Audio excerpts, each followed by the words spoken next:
আগামীকাল 1 জুলাই এই রাজ্যে 1,51,00,000 অন্নপূর্ণা যোজনায় আবেদন করেছিলেন। আমরা স্কুটিনি করে প্রায় 1,20,00,000 বেশি দিদি আর বোনের নামকে আমরা নথিভুক্ত করতে পেরেছি।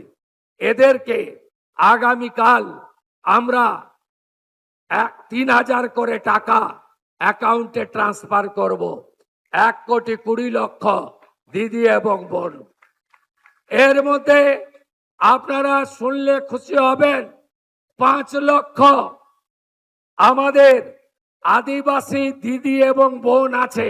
5 লক্ষ তারা আগামীকাল 3,000 টাকা অ্যাকাউন্টে পাবেন। প্রতি মাসে তারা এই সরকারের তাদের অ্যাকাউন্টে পাঠাবে। লোকপ্রসাদ শিল্পী ভাতা বৃদ্ধি সহ আপনাদের বিভিন্ন গাঁওতাগুলিকে আমাদের বাদ্যযন্ত্র এবং সাংস্কৃতিক চেতনাকে আরো এগিয়ে নিয়ে যাওয়ার জন্য আমরা উদ্যোগ গ্রহণ করেছি।